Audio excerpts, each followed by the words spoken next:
Fala pessoal e bem-vindo ao programa inaugural do Antunadas. Estaremos aqui toda terça-feira com um programa inédito que só fala sobre os esportes da terra do Tio Sam. Antunadas é uma exclusividade no nosso blog e aqui quem manda é você. Basta entrar no www.espn.com.br/pauloantunes e deixar sua pergunta e comentário. Os mais criativos serão considerados e você pode até concorrer a prêmios. Não se esqueça de sempre deixar o seu nome e cidade. Essa semana tivemos várias perguntas interessantes e começamos o programa com uma do Vinícius, que não deixou nem sobrenome nem cidade, mas fez uma pergunta bastante interessante. E ele pergunta, qual time é melhor, os Patriots de 2007 ou Green Bay Packers de 2011? Mas que pergunta mais difícil, né?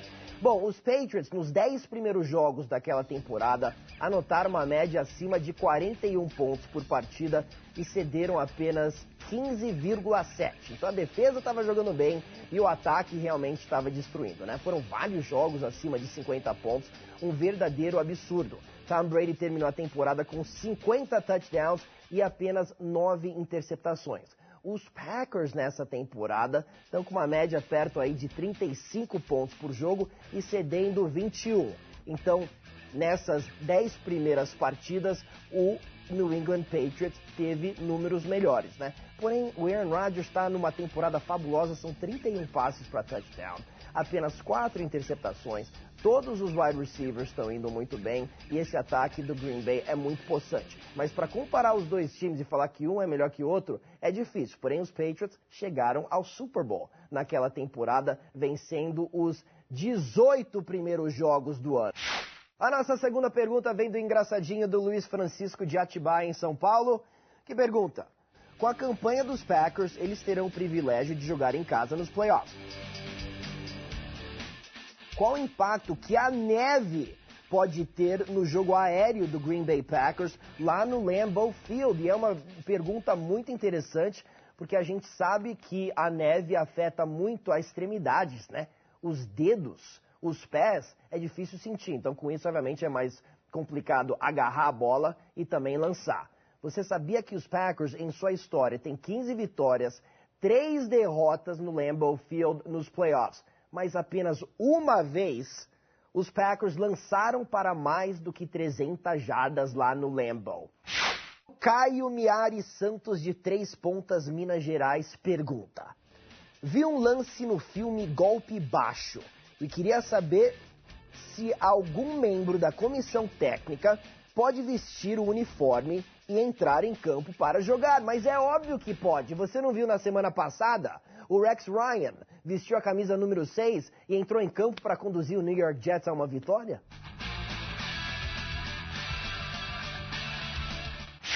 Uma pergunta também bacana do André, de São Gonçalo, Rio de Janeiro. Paulo Antunes, de onde surgiu a famosa jogada Hail Mary? Quem foi a primeira pessoa a usar esse termo? Foi em dezembro de 1975, o Roger Staubach, jogador do Dallas Cowboys, depois de uma vitória emocionante, foi conceder entrevista à imprensa e falou assim, olha, naquela jogada eu simplesmente fechei os olhos, rezei uma Ave Maria e deu touchdown. E daí surgiu a Hail Mary Pass. Peyton Manning tem feito uma falta absurda no Indianapolis Colts, que ainda não venceu nessa temporada, são 10 derrotas. E o nosso querido Fábio Souza, de Conselheiro Lafayette, em Minas Gerais, pergunta, até que ponto a presença dele faria a diferença a ponto de levar o time do Indianapolis Colts aos playoffs, já que a defesa, a secundária e o jogo corrido não funcionam. Olha, Fábio, mesmo com o Peyton Manning, o Indianapolis Colts era um time bem longe de ser perfeito, né? Em 2006, teve a pior defesa contra o jogo terrestre e ganhou o Super Bowl. Em 2008, foi o segundo pior time correndo com a bola e terminou com 12 vitórias e apenas 4 derrotas indo para os playoffs. Em 2009, mais uma vaga no Super Bowl, 14 vitórias, e de novo um péssimo ataque terrestre. Foi o pior da NFL. E no ano passado, a defesa cedeu 24 pontos por jogo e mesmo assim os Colts terminaram com 10 vitórias. Pode ter certeza, se ele estivesse jogando nessa temporada, Indianapolis estaria com pelo menos 5 vitórias. Chegou a hora de um quadro muito especial. Chega!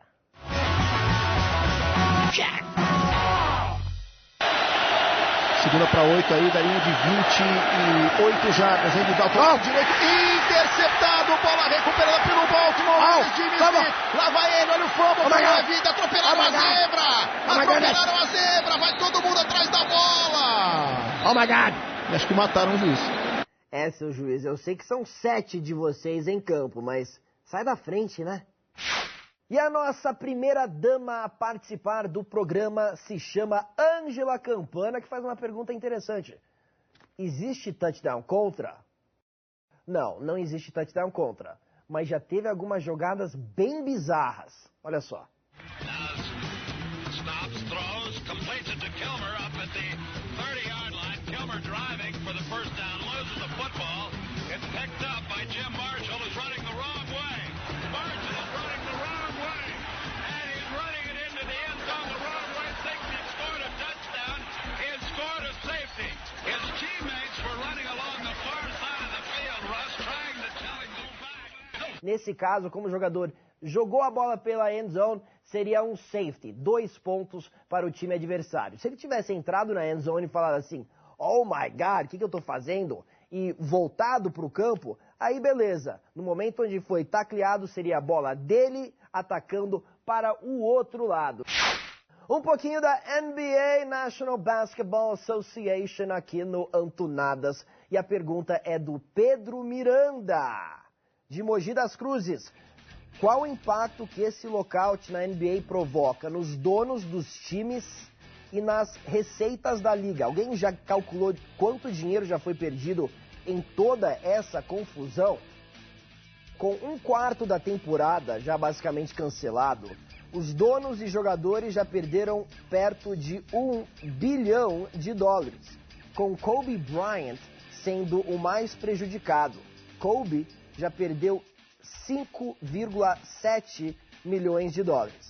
400 empregos já foram perdidos. A Disney e a Time Warner, donas de emissoras que transmitem os jogos da NBA, vão perder perto de $1,25 bilhão se a temporada inteira for cancelada. Paulo, se você pudesse trocar de lugar com um jogador da NFL, quem você escolheria? Levando em consideração cidade, salário, posição, time e atividades extra-campo, eu teria que escolher o nosso querido Reggie Bush. Eu sei que ser um running back na NFL é muito difícil, mas também é uma posição divertida, sempre tá pegando na bola, né? Correndo, marcando touchdowns, e o Reggie Bush é um bom jogador. Além disso, mora numa linda cidade, Miami, joga no time de muita história, que é o Miami Dolphins, e tem um bom currículo extra-campo.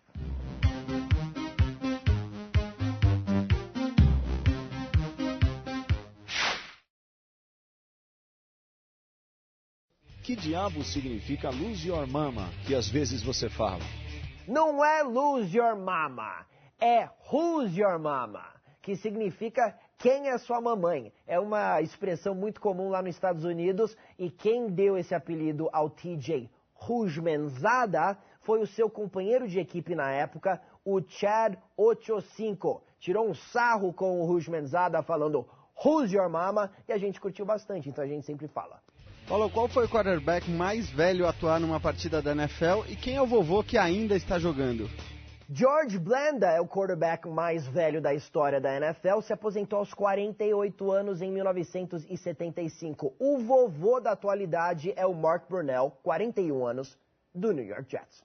Se você tivesse que montar uma franquia e na prateleira estivessem ali alguns quarterbacks do porte de Mark Sanchez, Tony Romo, Tim Tebow, Tarvaris Jackson, Jamarcus Russell, você continuaria com a ideia ou investiria em outra coisa, como por exemplo um carrinho de cachorro-quente? Bom, sabe aquela barraquinha lá em Florianópolis durante o verão? bem legal. Bem melhor do que começar uma franquia com qualquer um desses jogadores. Mas se eu tivesse que escolher, seria Tony Romo. Alguma vez na história, os times de uma mesma cidade foram campeões na mesma temporada das 4 ligas americanas? City of Brotherly Love, Philadelphia! Em 1980, os Sixers, Phillies, Flyers e Eagles chegaram à finalíssima, mas apenas um venceu. O Philadelphia Phillies venceu a World Series em 1980. Os outros 3 times... Paulo, o que vai acontecer primeiro, hein? Uma vitória dos Colts ou uma derrota dos Packers? Uma derrota dos Packers. Eu não acho que o time vai terminar invicto, não. E eu acho que o Indianapolis vai terminar 0-16. Será que mesmo sem o Matt Schaub, finalmente os Texans vão para os playoffs? Playoffs, sim. Super Bowl com Matt Leinart, chega. Não. Chegou a hora do momento mais esperado do programa, premiação. De vez em quando você vai concorrer a prêmios aqui no Antunadas, porque a gente gosta de você, a gente te ama. E o premiado dessa semana vai ganhar uma futebola americana que você está vendo aqui. E o Felizardo se chama... suspense. Sonzinho de suspense na sala. Lucas Sanches, de Cambé, no Paraná. Tem um assunto muito interessante, né? Muitos acham que o extra point na NFL, que é o ponto extra, né, depois do touchdown, é muito fácil. E acham que os kickers deveriam chutar, de repente, da linha de 20, 25 ou até 30 jardas para ser uma jogada de mais emoção. O Lucas discorda e diz isso. Paulo, falando sobre o assunto extra point, eu sou a favor de continuar do jeito que tá, pois acho a matemática da pontuação da NFL incrível. É o extra point que faz valer o touchdown, pois sem ele, o touchdown seria equivalente a 2 field goals. Ou seja, times fariam menos esforço para marcar um TD e se contentariam mais facilmente com um simples field goal. Parabéns, uma ótima análise, meu querido Lucas. Bom, é isso aí, chegou o fim do programa. A gente vai se ver toda terça-feira, Antunadas, aqui no espn.com.br/Paulo Antunes. Você entra lá no site, você manda sua pergunta, o seu comentário e o mais criativo será lido aqui. Um abraço, até a semana que vem.